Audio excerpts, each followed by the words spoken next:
अखिल ब्रह्मांड के नायक श्री ठाकुर के चरणों में कोटि कोटि प्रणाम। श्री वेदव्यास भगवान के चरणों में कोटि कोटि प्रणाम। श्री सुखदेव जी महाराज के चरणों में कोटि कोटि प्रणाम। तत्पश्चात यहाँ पर विराजमान हमारे सभी भगवत प्रेमी भक्त सज्जन लोगों के हृदय में विराजमान श्री ठाकुर बांके बिहारी जी के चरणों में कोटि कोटि प्रणाम। एवं ध्वनि यंत्र के माध्यम से जो लोग मेरी आवाज को श्रवण कर रहे हैं उन सभी के हृदय में विराजमान श्री ठाकुर बांके बिहारी जी के चरणों में मेरा बारंबार प्रणाम। आप लोग बड़े ही भाग्यशाली हैं जो ये श्रीमद् भागवत कथा साप्ताहिक सुनने का ये शुभ अवसर आपको प्राप्त हो रहा है। बिहारी जी की महफिल को बिहारी जी ही सजाते हैं। इरादे तो सैकड़ों बनते हैं, बन करके टूट जाते हैं, लेकिन बांके बिहारी जी की महफिल को वो ही सजाते हैं। बड़े ही भाग्यशाली आप लोग हैं।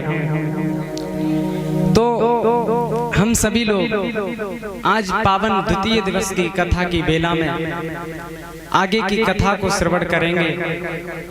उससे पूर्व भगवान नाम संकीर्तन हम सभी लोग करते हैं अपनी मन और वाणी को पवित्र करने के लिए। उस गोविंद के चरणों में अपने ध्यान को लगाते हुए कि हे प्रभु, इस संसार में मेरे को आपने जन्म दिया है तो मेरे ऊपर भी कुछ ऐसी कृपा करो। मैं आपका भजन करता हूँ, कीर्तन करता हूँ, तो मेरे ऊपर भी अपना आशीर्वाद बनाए रखो। सभी लोग इस भावना से उस परमपिता परमेश्वर के चरणों में अपने मन को लेकर के चलेंगे। ये सारी दुनिया जो है ना वो सब सपना है, सब सपना है। सोते हैं उस समय जो सपने देखते हैं वो तो सपना है ही, लेकिन जागती आंखों से जो देख रहे हैं वो भी तो सपना ही है। आज है कल नहीं है। आप लोग देख रहे हैं कोई व्यक्ति आज है कल नहीं रहता। कर मन सो मिले वो भयो, कर में ही तो बिछुड़ा। बाबरे करम संभार ले आंसू काए बहा।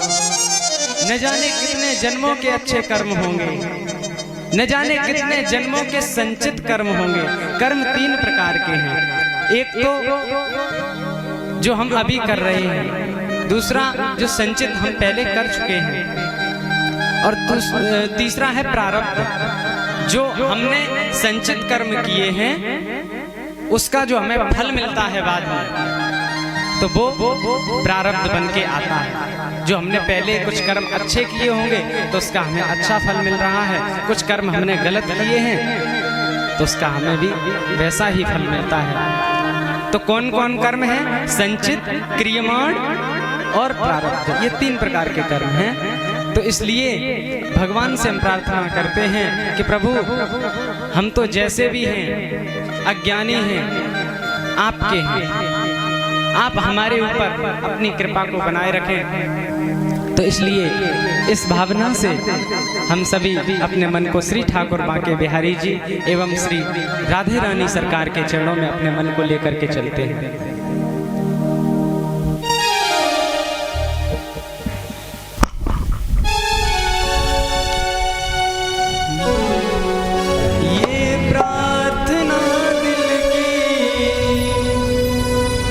आप सभी लोग अपने मन को लगा करके, ये प्रार्थना दिल की बेकार नहीं होगी, ये प्रार्थना दिल की बेकार नहीं होगी। पूरा है भरोसा मेरी हार नहीं होगी। पूरा किस किस को भरोसा है? सबको है ना?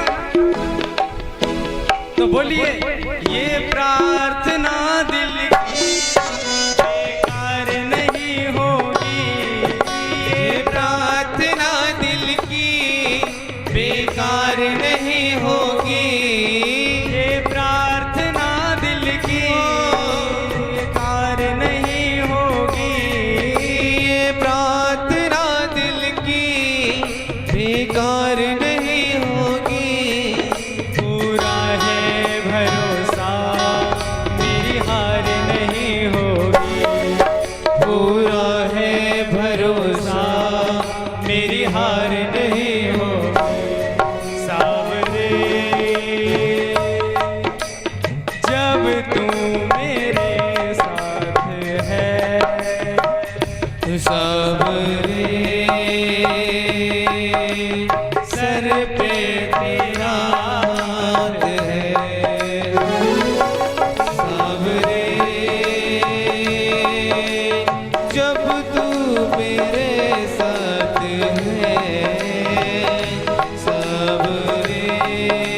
सो नहीं सकता।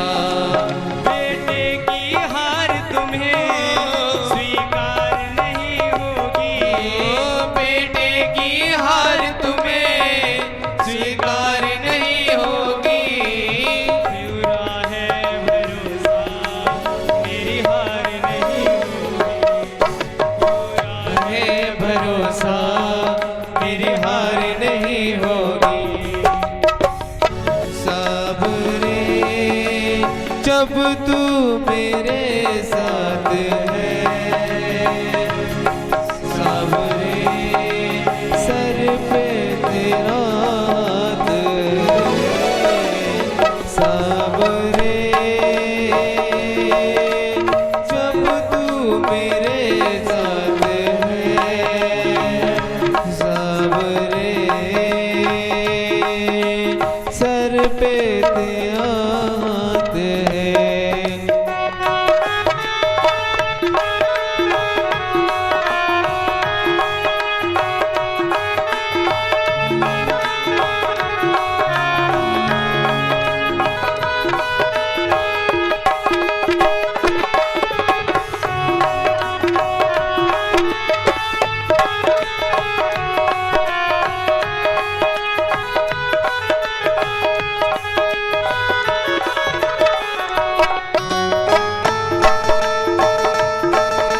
हाथ ऊपर करके तालियों की सेवा करते हुए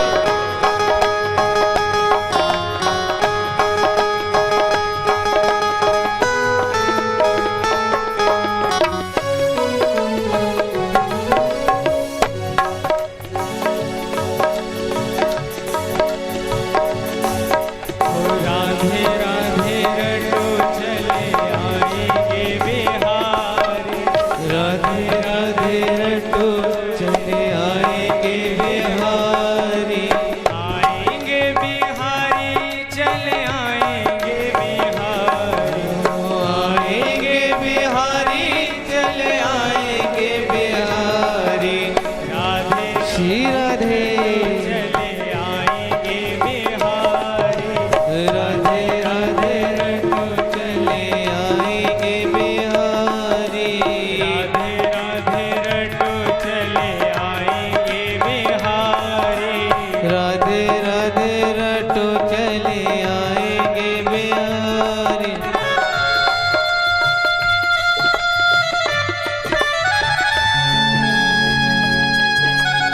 बांके बिहारी लाल की जय हो।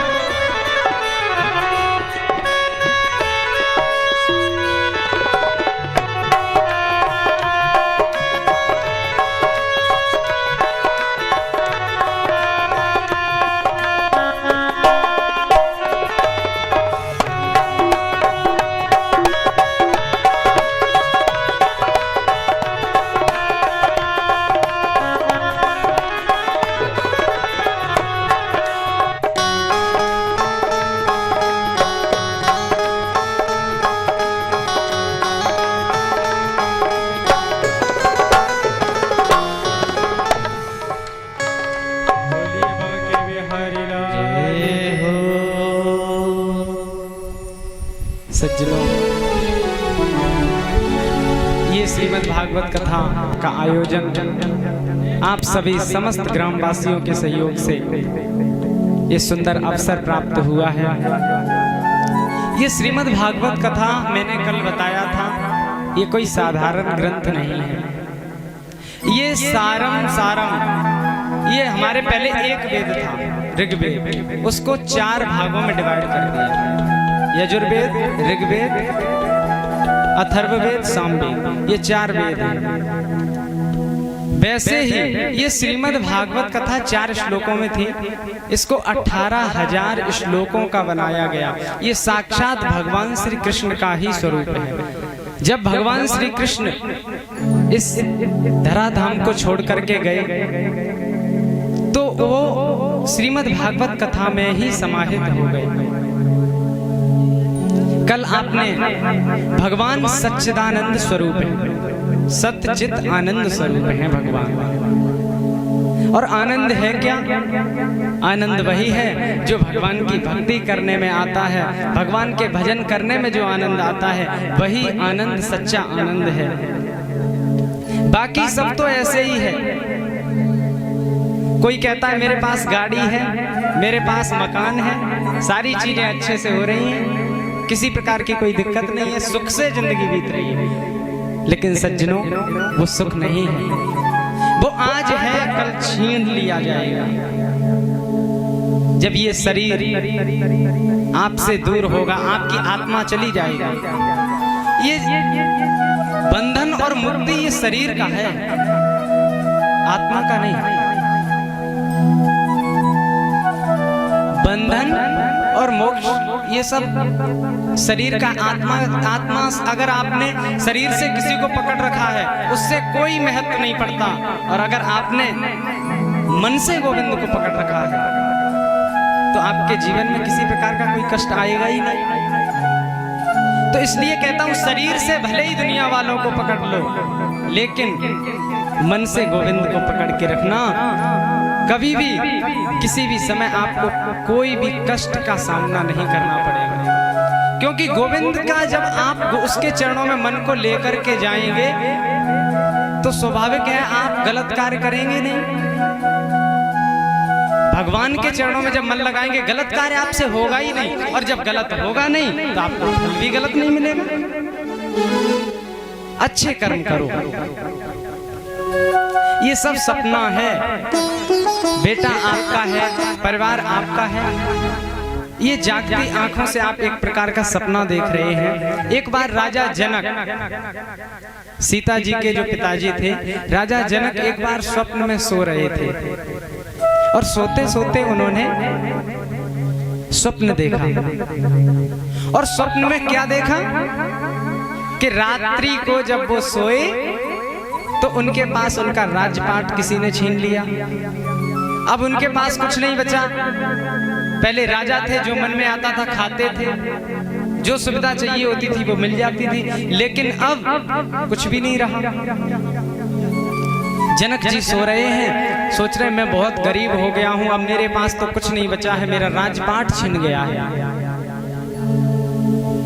तभी जंगल में थे, 2-4 दिन हो गए, कुछ खाने को नहीं मिला, भूखे प्यासे। अब क्या करें? कुछ भी अन्न खाने को नहीं। और कहां राजा जनक, सारी चीजें उनके पास हैं, वो सारे संसार को खिला सकते हैं, लेकिन स्वप्न देख रहे थे, सपना। तभी जब कहीं कुछ भोजन की व्यवस्था नहीं दिखी, तो एक जंगल में एक बूढ़ी वृद्ध माता रहती थी, उसके पास में गए। और राजा जनक जाकर के कहते हैं, मैया मुझे कुछ खाने के लिए दे दो, मैं 2-3 दिन से प्यासा, भूखा प्यासा, बड़े परेशान हूँ। उस माता ने कहा कि भोजन तो मैं कर चुकी हूँ, अभी थोड़े से चावल बचे हुए हैं, वो लिए जाओ और बना करके खा लेना। जनक जी ने कहा, भैया दे दो, जो कुछ भी हो थोड़ा बहुत बस दे दो, क्योंकि पेट में कुछ भी नहीं है, 3 दिन से भूखा हूं। थोड़े से चावल लाए, जंगल में जाकर के अपनी व्यवस्था बनाई, जैसे करके लकड़ियां इकट्ठी की, सारी व्यवस्था बनाई, अग्नि की व्यवस्था की, खिचड़ी बनाई, और एक अब वहां पत्तल और थाली की तो व्यवस्था थी नहीं, तो फिर क्या करें? तो विचार बनाया, पत्ते तोड़ के लाए, बड़े बड़े से पेड़ों के पत्ते तोड़ करके लाए, और उन पत्तों को रखा, और उस पे अपना जो भी खिचड़ी बनाई थी वो खिचड़ी रखी। अब खाने ही जा रहे थे, अभी खाया नहीं, खाने जा ही रहे थे, तब तक क्या हो गया? 2 बैल आए, 2 बैल झगड़ते हुए आए, लड़ते भिड़ते हुए, और वो सारी खिचड़ी मिट्टी में मिला। वो सारी खिचड़ी मिट्टी में मिल गई। 3 दिन से भूखे, कुछ खाने को नहीं था, जैसे करके व्यवस्था हुई, लेकिन वो भी चली गई। राजा जनक बड़े परेशान। जब उनकी निद्रा खुली, उन्होंने देखा कि मेरे पास तो राजपाट है, मेरे पास सारे सुख हैं, सारे संपत्ति हमारे पास है, हमारे राजा हमारे मंत्री हमारे पास है, सब चीज मैं वैसा का वैसा ही हूँ। सभा बुलाई, बड़े बड़े ऋषि मुनि सभा में आए। राजा जनक ने कहा कि हे ऋषि मुनि, हे संतों, आज रात्रि को मैंने ऐसा स्वप्न देखा कि मेरे पास कुछ रहा ही नहीं, मेरे पास कुछ है ही नहीं, सारा राजपाट छिन गया। 3 दिन से भूखा हूँ, कहीं से व्यवस्था मिली, थोड़े से चावल तो मैंने खिचड़ी बनाई, और जब खिचड़ी बनाई मैं खाने के लिए ही जा रहा था, तब तक 2 बैलों ने आकर के वो सारी खिचड़ी मिट्टी में मिला दी। तो आप ये बताओ, जो मैंने रात्रि में देखा वो सपना था या अब देख रहा हूँ वो सपना है? आप बताइए। तो ऋषियों ने कहा, महाराज, जो रात्रि में सपना देखा वो तो सपना था ही, लेकिन ये जो आप इन जागती आंखों से देख रहे हैं ये भी सपना है।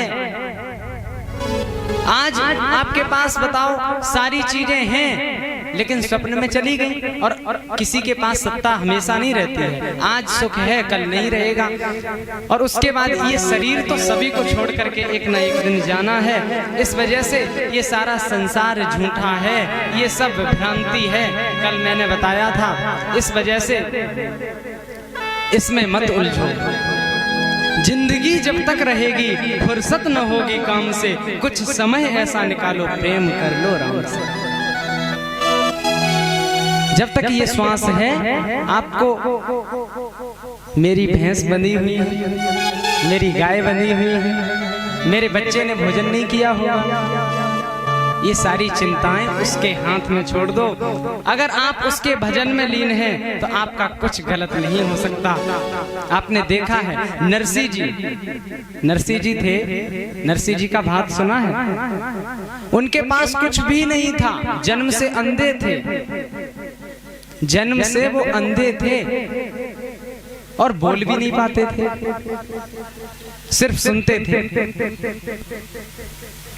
तो उनके ऊपर भगवान ने ऐसी कृपा की कि उनके पास कुछ नहीं था, और 56 करोड़ रुपए का भात भगवान ने भरा था, हीरे सोना चांदी जो कुछ उन्होंने मंगाया था भात में, वो सारी चीजें व्यवस्था भगवान ने की थी। जिसका ख्याल रखने वाला गोविंद हो, उसको किसी प्रकार की कोई दिक्कत नहीं हो सकती। श्री सुखदेव जी महाराज का जन्म हुआ। अब कथा में प्रवेश करते हैं। यम प्रव्रजंत मनुपेतम द्वैपायनो विरह का तरया जुहाव पुत्रेति तन्मयतया तरवो भिनेदो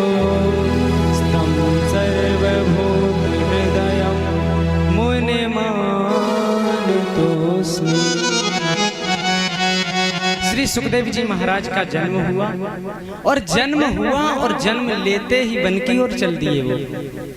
अच्छा, ये सुखदेव जी महाराज हैं कौन? आपने नाम तो बहुत सुना है, लेकिन इनकी